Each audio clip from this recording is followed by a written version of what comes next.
Good evening. Tonight we're reading Around the World in 80 Days by Jules Verne. Chapter 18, in which Phileas Fogg, Passepartout, and Fix go each about his business. The weather was bad during the latter days of the voyage. The wind, obstinately remaining in the northwest, blew a gale and retarded the steamer.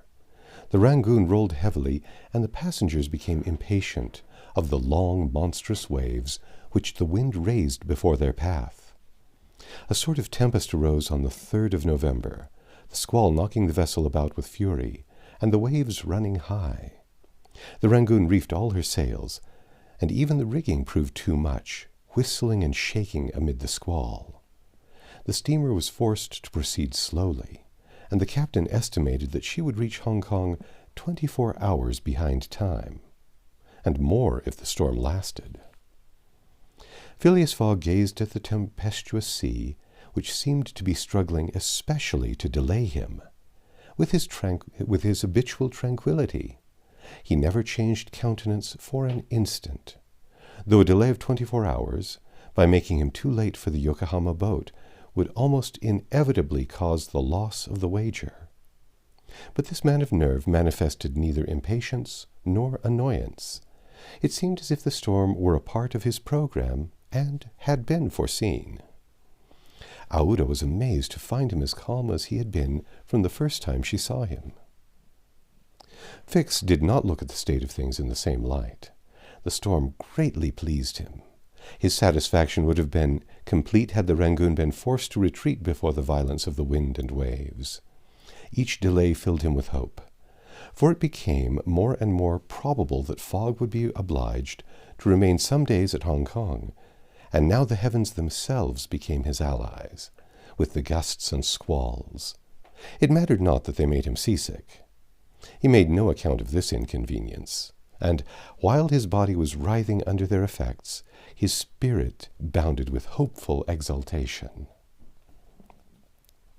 Passepartout was enraged beyond expression by the unpropitious weather.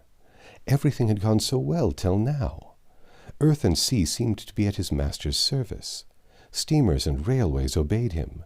Wind and steam united to speed his journey. Had the hour of adversity come? Passepartout was as much excited as if the 20,000 pounds were to come from his own pocket. The storm exasperated him. The gale made him furious, and he longed to lash the obstinate sea into obedience. Poor fellow! Fix carefully concealed from him his own satisfaction, for, had he betrayed it, Passepartout could scarcely have restrained himself from personal violence. Passepartout remained on deck as long as the tempest lasted, being unable to remain quiet below, and taking it into his head to aid the progress of the ship by lending a hand with the crew. He overwhelmed the captain, officers, and sailors, who could not help laughing at his impatience, with all sorts of questions. He wanted to know exactly how long the storm was going to last, whereupon he was referred to the barometer, which seemed to have no intention of rising. Passepartout shook it, but with no perceptible effect, for neither shaking nor maledictions could prevail upon it to change its mind. On the 4th, however, the sea became more calm, and the storm lessened its violence. The wind veered southward and was once more favorable. Passepartout cleared up with the weather. Some of the sails were unfurled, and the Rangoon resumed its most rapid speed. The time lost could not, however, be regained. Land was not signaled until 5 o'clock on the morning of the 6th. The steamer was due on the 5th. Phileas Fogg was 24 hours behindhand, and the Yokohama steamer would, of course, be missed. The pilot went on board at 6 and took his place on the bridge, to guide the Rangoon through the channels to the port of Hong Kong. Passepartout longed to ask him if the steamer had left for Yokohama, but he dared not, for he wished to preserve the spark of hope, which still remained till the last moment. He had confided his anxiety to Fix, who, the sly rascal, tried to console him by saying that Mr. Fogg would be in time if he took the next boat, but this only put Passepartout in a passion. Mr. Fogg, bolder than his servant, did not hesitate to approach the pilot and tranquilly ask him if he knew when a steamer would leave Hong Kong for Yokohama. "At high tide tomorrow morning," answered the pilot. "Ah," said Mr. Fogg, without betraying any astonishment. Passepartout, who heard what passed, would willingly have embraced the pilot, while Fix would have been glad to twist his neck. "What is the steamer's name?" asked Mr. Fogg. "The Carnatic." "Ought she not to have gone yesterday?" "Yes, sir, but they had to repair one of her boilers, and so her departure was postponed till tomorrow." "Thank you," returned Mr. Fogg, descending mathematically to the salon. Passepartout clasped the pilot's hand and shook it heartily in his delight, exclaiming, "Pilot, you are the best of good fellows!"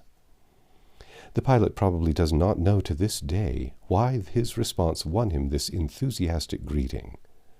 He remounted the bridge and guided the steamer through the flotilla of junks, tankas, and fishing boats which crowd the harbor of Hong Kong. At 1 o'clock, the Rangoon was at the quay, and the passengers were going ashore.